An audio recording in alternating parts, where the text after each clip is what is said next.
오늘 이 사도행전 13장에 있는 말씀은 그 사도 바울이 제1차 선교 여행을 떠났습니다. 근데 어느 지역에 머물렀는가 하면 비시디아 안디옥이라고 하는 지역에 머물렀어요. 그리고 오늘 본문 말씀을 통해서 보게 되어지면 그 안식일 날 회당에서 안식일 날 회당에서 유대인들 그리고 그 원주민들 가운데 예수를 믿게 되어지는 그 사람들이 모여서 안식일을 지키는 거예요. 그래서 성경을 이제 그 앞에 있는 그 사람이 낭독을 하고, 그 다음에 그 랍비들이 이제 쭉 앉아 있어요. 랍비들 가운데 혹시 이 읽은 말씀과 더불어 그리고 이 사람들에게 가르칠 말씀이 있으면 얘기해 주시면 좋겠습니다라고 사회자가 말을 합니다. 그럴 때에 사도 바울은 원래 랍비거든요. 랍비였었기 때문에 그 말을 합니다. 오늘 보면 16절 말씀을 보면은 바울이 일어나 손짓하며 말하되 이스라엘 사람들과 및 하나님을 경외하는 사람들아 들으라 라고 하면서 하나님이 어떻게 역사하시는가, 인류 역사 가운데 어떻게 운행하시고 어떻게 역사하시는 하나님이신가를 설교하고 있는 것입니다. 그래서 지금 사도 바울은 이 이스라엘의 하나님이 어떻게 무슨 일을 하셨는가를 설교하면서 복음을 전하고 있어요. 첫째로 이스라엘을 택하신 하나님이라는 거예요. 사도 바울이 전하면서 이스라엘을 택하신 하나님. 17절 말씀 보면은 이 이스라엘 백성의 하나님이 우리 조상을 택하시고 이스라엘을 택하셨어요. 이 갈대아 우르라고 하는 지역에 살고 있었던 아브람이라는 사람에게 하나님은 그를 택하셨어요. 그리고 그를 부르시는 겁니다.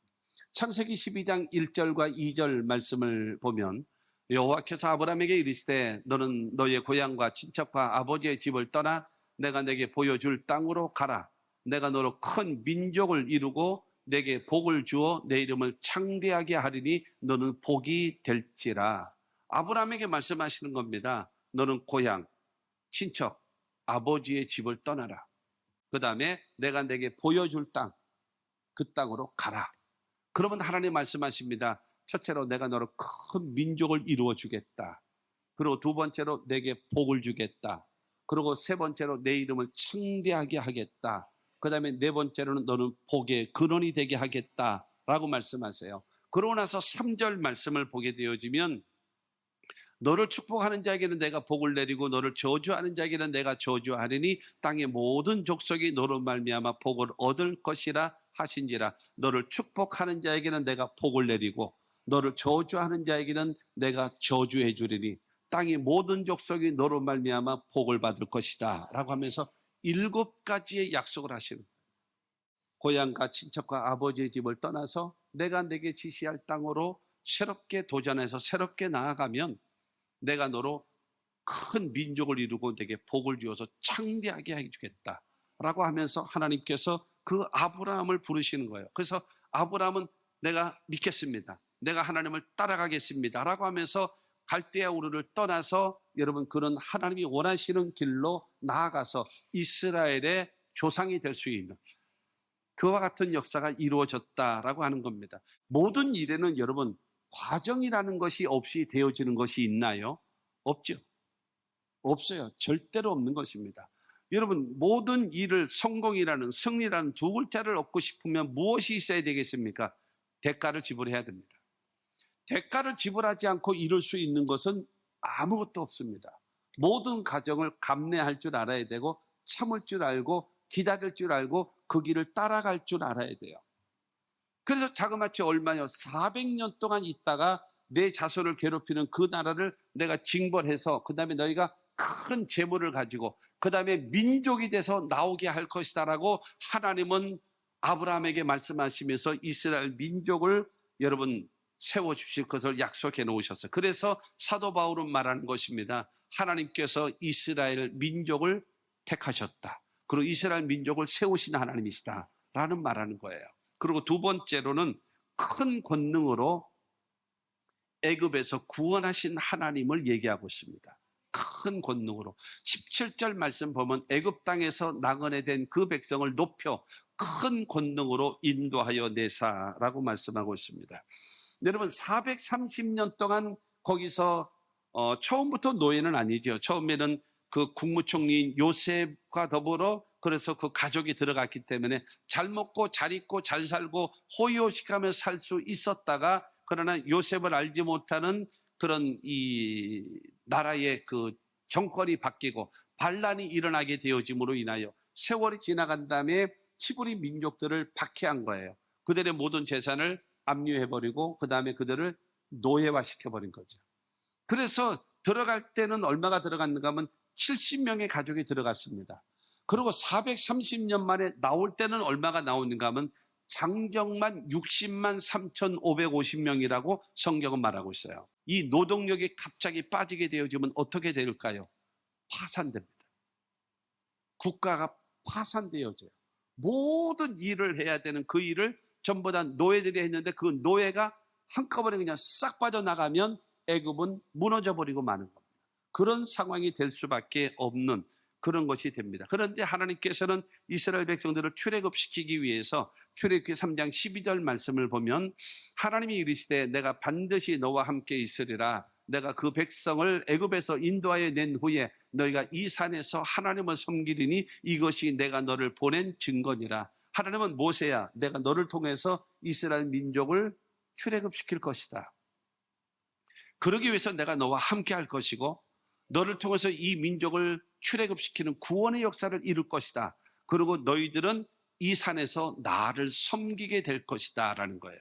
하나님께서 이스라엘 백성들을 출애굽시키신 가장 큰 이유가 바로 무엇인가 하면 하나님을 섬기게 하기 위해서, 거룩한 백성이 되게 하고 그 다음에 하나님을 섬기게 하기 위하여 이스라엘 백성들을 출애굽시키신 분이 누구라는 거예요? 하나님이라는 겁니다.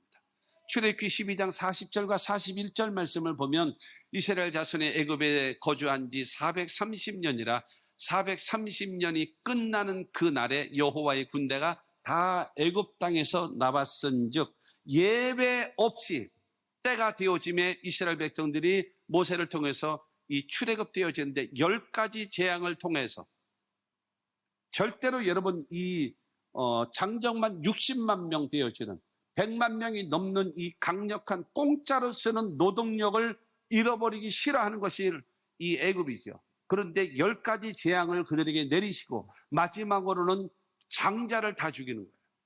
사람의 장자가 됐든 짐승의 첫 새끼가 됐든 다 죽이는 겁니다. 이와 같은 여러분 심판을 통해서 그들은 항복하게 되어지고 이스라엘 백성들을 출애굽시켜서 다 나갈 수밖에 없게끔 만들어 주셨다라는 겁니다. 그런데 중요한 거는 신명기 7장 19절 말씀을 보면은 내 하나님 여호와께서 너를 인도하여 내실 때에 내가 본 큰 시험과 이적과 기사와 강한 손과 편팔을 기억하라. 내 하나님 여호와께서 내게 두려워하는 모든 민족에게 그와 같이 행하실 것이요 너희를 출애굽시키기 위하여 애굽에 10가지 재앙을 내리신 하나님을 봤지. 지금 모세가 이 이야기를 하는 겁니다. 그리고 광야에서 수없이 많은 전쟁이 있었을 때에 하나님께서 시험도 있었고 이적도 있었고 기사도 있었고 하나님의 강한 손과 편팔로 전쟁 때마다 다 이기게 하셨잖아. 이걸 말씀하고 있습니다. 그러므로 앞으로의 삶에도 모든 적이 나오거나 어려움이 있을 때에 하나님이 함께 하시면 이길 수 있다는 거예요. 그러면서 세 번째로 광야 생활을 인도하신 하나님을 말씀하고 있어요. 18절 말씀 보면 광야에서 약 40년간 그들의 소행을 참으시고 애굽에서 출애굽됐잖아요. 근데 그 지금 이집트 카이로라고 하는 그 도시가 막 말하자면 꼭 뱀 코프라 있잖아요. 코프라 이 머리통 같이 생겼어요. 이렇게 부채꼴처럼 생겨가지고 이렇게 쭉 길게 그 다음에 강이 이루어지는데 거기가 여러분 옛날에 고센 땅이에요. 히브리 인간 인종 이스라엘 사람들이 살고 있는 땅 가장 좋은 땅이에요. 거기에 살고 있었는데 그들이 거기서 출발해서 가나안 땅까지 가려는데 거리가 얼마가 되어지는가 하면 400km가 좀 넘습니다. 400km가 좀 넘거든요. 그러면은 서울에서 부산까지의 거리가 약 한 450 뭐 450km 된다 뭐 이러잖아요. 그러면은 하루 장정의 길이 얼마인가 하면 30km를 잡습니다. 그러면 여러분 이 뭐 450km 뭐 되어진다 할지라도 얼마면 갈 수 있어요? 보름이면 넉넉히 들어갈 수 있어요. 보름이면 넉넉히. 그런데 하나님께서 이스라엘 백성들을 여러분 광야로 인도하시는 거예요. 광야로. 그래서 광야로 생활을 통해 가지고 여러분 가나안 땅을 향하여 가게 만드시는 것입니다. 왜 그럴까요? 이스라엘 백성들을 훈련시키시기 위해서요. 왜 그럴까요? 430년 동안 430년 다는 아닙니다만은 거의 350년 이상을 노예 생활했거든요. 노예 생활을 하게 되어지면서 애굽 사람들의 여러분 부패와 타락을 몸에 배어 있어요. 그리고 노예들은요 한결같이 게으릅니다. 한결같이 게으릅니다. 여러분 이 능동적인 사람이 있고요. 그 다음에 수동적인 사람들이 있습니다. 능동적으로 자기의 일을 개척해서 일하는 사람들은 공통점으로 부지런합니다. 그러나 일을 시켜야지만이 하는 사람들은 수동적인 사람은 한결같이 게으릅니다. 그렇게 되어 있어요. 그렇게 되어지기 때문에 노예 생활하고 있는 사람들이 부지런합니까? 채찍을 가하고 소리를 지고 몽둥이를 찜을 여러분 때려야지만이 그들은 일하게 돼 있어요. 그러니까 부패와 타락이 몸에 배어 있고요. 그리고 원망과 불평이 몸에 배어져 있고 그 다음에 게으름이라고 하는 것이 몸에 꽉 쪄들어 있습니다. 이런 이스라엘 백성일지라도 하나님은 가나안 땅으로 인도하시는 하나님이라는 거예요. 광야 40년 생활을 참으면서 그들을 가는 거예요. 하나님을 섬기게 하기 위해서. 그 하나님이시다. 네 번째로 가나안을 정복하게 하신 하나님이라는 거예요. 이스라엘을 택하셨죠. 큰 권능으로 출애굽시키시죠. 그다음에 광야 40년 생활을 하나님께서 먹이시고 입히시고 인도하신 그 하나님. 그래서 네 번째로는 그 하나님께서는 적과 꿀이 흐르는 가나안 땅을 정복하게 하셨다. 19절은 말합니다. 가나안 땅 7족속을 멸하사 그 땅을 기업으로 주시기까지 약 450년간이라. 여러분 하나님께서 이 적과 꿀이 흐르는 아브라함에게 약속하셨던 그 땅을 드디어 여러분 여호수아를 중심으로 해가지고 그를 정복하게 만드는 거예요. 그래서 가나안 땅을 정복합니다. 그러면 하나님께서 약속하셨던 적과 꿀이 흐르는 가나안 땅이다라고 말씀하신 그 땅은 어떤 땅인가? 여러분 신명기 8장 7절 말씀 보면 내 하나님 여호와께서 너를 아름다운 땅에 이르게 하시나니 그곳은 골짜기든지 산지든지 시내와 분청과 샘이 흐르고 라고 말하면서 충분한 물이 있는 곳이다. 물이 있는 곳. 지금 너희들은 지금 광야에 있지. 너희들은 지금 사막에 있지. 근데 너희가 들어갈 가나안 땅은 물이 흐르는 곳이다. 물이 많은 곳에 너희들이 들어갈 그것이 가나안 땅이다 라고 말하고 그 다음에 8절 말씀을 보면 밀과 보리의 소산지요 포도와 무화과와 석류의 감람나무와 꿀의 소산지라 말하면서 농작물이 풍부한 지역이다. 물이 많고 농작물이 풍부한 지역이고 할렐루야. 신명기 9장 5절 말씀을 보십시오. 내가 가서 그 땅을 차지하면 내 공의로 말미암음도 아니며 내 마음이 정직함으로 말미암음도 아니요 이 민족들이 악함으로 말미암아 내 하나님 여호와께서 그들을 내 앞에서 쫓아내심이라. 여호와께서 이같이 하심은 내 조상 아브람과 이삭과 야곱에게 하신 맹세를 이루려 하심이니라. 하나님 모세를 통해서 말씀하고 있는 것은 야 너희들이 착해서 유능해서 의로워서 정직해서 가나안 땅 주는 것이 아니야. 왜 이 가나안 땅을 너희들에게 주셨는지 알아? 중요한 거는 그 땅, 이 가나안에 살고 있는 이 사람들이 첫째로는 너무 악해. 그래서 심판하는 거야. 그리고 두 번째로는 너희 조상 아브람과 이삭과 야곱에게 이 적과 꿀이는 가나안 땅이라고 명명한 이 가나안 땅을 너희들에게 약속하신 것을 주시기 위해서 가나안을 주시는 거야. 할렐루야. 그렇기 때문에 저와 여러분들은요 하나님의 약속의 말씀을 붙잡고 사십시오. 그 말씀을 붙잡고 기도하십시오. 때가 되어지면 반드시 이루어집니다. 여러분, 그것이 신앙이에요. 그것이 기독교 신앙이에요. 그래서 여러분, 어떤 절망 속에서 앞이 캄캄할 때 기도, 여러분, 그와 같은 신앙을 하면서 살아가라는 거예요. 하나님이 아브라함과 이삭과 야곱에게 약속하신 그 땅, 젖과 꿀이는 가나안, 그 땅을 이들을 싹 몰아내서 그들을 인도하신 분이 누구냐? 하나님이시다. 할렐루야. 그 다음에 5번째로는요, 사사를 통해서 통치하시는 하나님이 돼요. 20절입니다. 그 후에 선지자 사무엘 때까지 사사를 주셨더니, 사사시대라고 하는 것은요, 여호수아가 죽은 이후에, 그 다음에 사울 왕이 되어질 때까지, 그 시대까지가 사사시대입니다. 그때에 하나님께서 이스라엘 백성들에게 사사들을 세우고 그 사사들을 통해서 그 이스라엘 백성들을 인도하신 하나님입니다. 그런데 이스라엘이 아주 잘못된 사이클이 있어요. 사이클이라고 하는 것은 무엇인가 하면 나름대로 그 일정하게 반복되어지는 생활 패턴입니다. 방식이에요. 무엇인가 하면 평안해지면 그들은 가나안 사람들의 풍습을 따라하고 우상을 섬깁니다.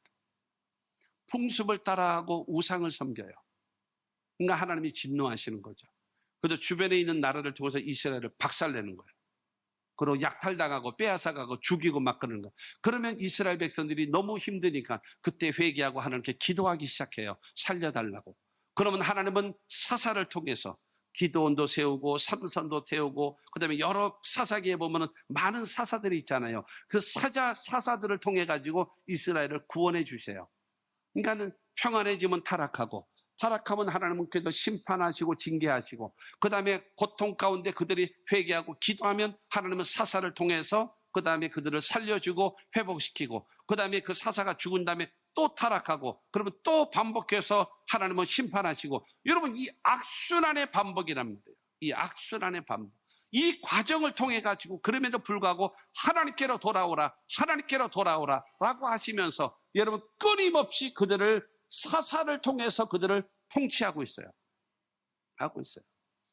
여러분, 여러분들의 삶, 여러분의 신앙도 마찬가지고 여러분의 인생도 마찬가지입니다. 내가 악순환의 반복을 하고 있는가 아니면 선순환의 반복을 하고 있는가를 생각해 보십시오. 그 다음에 6번째가 사울과 다윗을 왕으로 세우신 하나님입니다.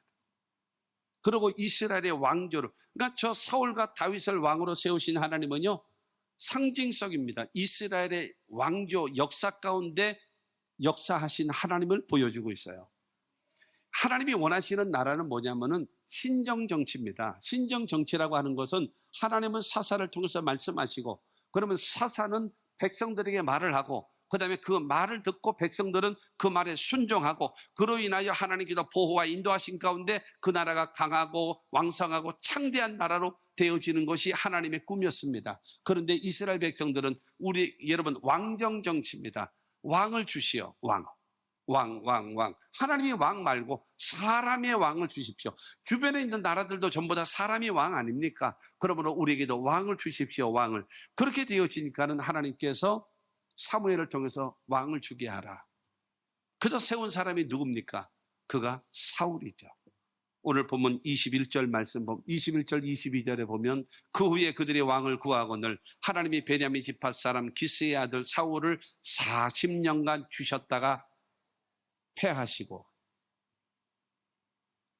왕을 구하라고 하니까는 12지파 다 모여 모두 제비 뽑았습니다. 제비를 뽑았더니 베냐민 지파가 선정됐어요. 베냐민 지파의 각 지파 중에 그 집안 어른들 다 나와. 그래서 제비를 딱 뽑았더니 이 마드리의 가족이 나왔습니다. 마드리의 자식들 다 나와. 그렇게 됐으니까 그 자식들 가운데 기스가 딱 나왔어요. 그래서 기스의 아들 사울이 제비뽑기 3번을 통해서 그 이스라엘 수십만 명 가운데 제비뽑기 3번을 통해서 사울을 딱 찍어내는 거예요. 그래서 이스라엘의 왕으로 세우는 거예요. 초대 왕. 그런데 이 사울 왕은요, 어떤 사람인가 하면 아주 준수한 사람이라 그러죠. 준수하다. 그러니까는 생긴 것도 잘생기고, 키도요, 이스라엘 백성들이 제일 큰 사람이 사울의 어깨에 왔다 그랬어요. 그러니까 굉장히 키가 큰 사람이에요. 그리고 모든 신앙도 인격적으로도 괜찮고 겸손한 사람, 하나님 말씀에 순종하는 사람, 그가 사울 왕이었습니다. 그럴 때 이스라엘은 강대한 나라가 되고 어떤 나라와 전쟁을 해도 이길 수 있는 놀라운 역사가 이루어졌어요. 그런데 이 사울 왕이요, 왕권을 오래 잡다 보니까 교만해지기 시작하는 거예요. 자기 중심적으로 돌아가기 시작하는 거예요. 그러면서 하나님의 말씀에 불순종하게 되어지는 거예요. 그리고 사무엘이 섬겨해야 될 제사도 지가 드리고 하나님의 말씀에 불순종하고, 그러니까 하나님이 패해버리셨어요. 쟤는 안 되겠다. 땡, 탈락시켜버려요. 그러면 한 가지, 두 가지를 놓고 그를 패하셨나요? 그렇지 않아요. 지금 21절을 통해서 말하잖아요. 40년간 주셨다가 40년 동안 이스라엘의 왕으로서 통치하게 만드신 다음에 종합평가 땡, 탈락, 아웃. 40년간 통치하게 했다가 그는 땡, 탈락시켜버린 거예요. 그런 다음에 두 번째로 세운 왕이 누구냐? 22절 말씀 보면 다윗입니다. 22절에 보면 다윗을 왕으로 세우고 증언하여 이르시되 내가 이새의 아들 다윗을 만나니 내 마음에 맞는 사람이라 내 뜻을 다 이루리라 하시더니, 두 번째 왕 여러분 다윗을 세웠는데, 사실 이 다윗이라는 사람은요, 아버지도 별로 그렇게 인정하지 않았어요. 형들도 별로 그렇게 인정하지 않는 사람이었습니다. 그러나 그 사람은 성실한 사람이고, 그 사람은 철저한 믿음의 사람이고, 그 사람은 하나님 앞에 회개하는 사람이고, 그 사람은 하나님께 감사와 찬송하는 사람, 오직 하나님 중심의 신앙을 갖고 있는 사람이에요. 그래서 하나님께서 이 다윗도 똑같이 40년을 이스라엘의 왕이 되게 하신 다음에 종합평가 내 마음에 맞는 사람이라 내 뜻을 다 이루리라 하시는, 내 마음에 쏙 들어. 그래서 내가 너를 축복하고 너의 자손을 축복하고 너의 후손을 축복하고 너의 후손 중에 메시아가 나올 것이다 라고 할 정도의 놀라운 은혜를 받는 사람이 되어졌습니다. 똑같은 40년인데 사울은 땡탈락 버림받고, 다윗은 너는 내 마음에 합한 사람이다 인정받고. 사랑하는 성도 여러분, 우리가 어떻게 살아가야 될까요? 살던 대로 살아요? 익숙한 대로 살아요? 습관대로 사나요? 거울 좀 보시지요? 거울 좀 봐야지요? 하나님이 나를 어떻게 평가하시는가도 좀 봐야지요. 그리고 사람들이 나를 어떻게 평가하는가 봐야지요. 볼 줄 알고 돌이킬 줄 알고 달라질 줄 알고 새로워질 줄 알아야 하나님이 축복하지 않겠습니까? 7번째로, 구주 예수를 세우신 하나님이십니다. 예수를 세우신 하나님. 23절입니다. 하나님이 약속하신 대로 이 사람의 후손을 해서 이스라엘을 위하여 구주를 세우셨으니 곧 예수라. 할렐루야. 하나님께서 여러분 처음 사람인 아담과 하와를 세우셔서 하나님을 섬기며 살게 만드셨는데, 이 아담과 하와가 마귀의 말을 듣고 선악을 알게 하는 나무의 실과를 따먹어버리고 말았어요. 그래서 하나님께서 그들을 저주하시면서 너는 죄를 범했으며 땅은 저주를 받아 가시와 엉겅퀴가 내리라. 흙으로 왔으니 흙으로 돌아갈지니라 하면서 사형선고 내리시는 그것을 하신 다음에, 여러분 사탄을 상징하는 뱀에게 말합니다. 여자의 후손이 내 머리를 상하게 할 것이다 라고 했어요. 여자의 후손, 메시아. 여러분 사람이 죄를 졌기 때문에 사람이 이 죄값을 담당해야 돼요. 그런데 메시아가 와서 네 머리를 상하게 해서 너를 죽일 것이다 라고 말하고 있습니다. 예수께서 육신으로 오셔야 되는 겁니다. 그런데 중요한 것은 죄인을 구원하러 오셔야 되겠기 때문에 완전한 인간이어야 되고요. 뿐만이 아니라 여러분 아버지를 통해서 태어나면 피를 이어받기 때문에 죄인으로 태어납니다. 그렇기 때문에 성령으로 잉태되어져서 여러분 육신으로 입고 이 땅에 오신 예수 그리스도이어야 우리의 구원자가 되는 겁니다. 여러분 잘 기억하십시오. 예수는 완벽한 동정녀 마리아를 통해서 태어났기 때문에 완벽한 인간이십니다. 그리고 여러분 하나님이신 예수께서 육신을 덧입고 이 땅에 오셨기 때문에 완전한 인간이고 완전한 하나님이십니다. 완전한 인성과 완전한 신성을 여러분 동시에 겸하여 계신 분이 예수입니다. 여러분, 이 중에 두 가지 하나라도 빠지면 이게 이단이에요. 둘 중에 하나라도 빠지면 사이비가 되는 것입니다. 예수는 완벽한 사람이고 완벽한 하나님이십니다. 믿으시기를 주의 이름으로 축원합니다. 이 예수를 여러분 하나님께서 보내주신 것입니다. 이 예수가 이 땅에 오셔서 십자가 못 박혀 죽으시고 사흘 만에 부활하시고 승천하시고 하나님 보좌 우편에 계시고 다시 재림하실 그 예수 그리스도를 믿게 되기를 주의 이름으로 축원합니다.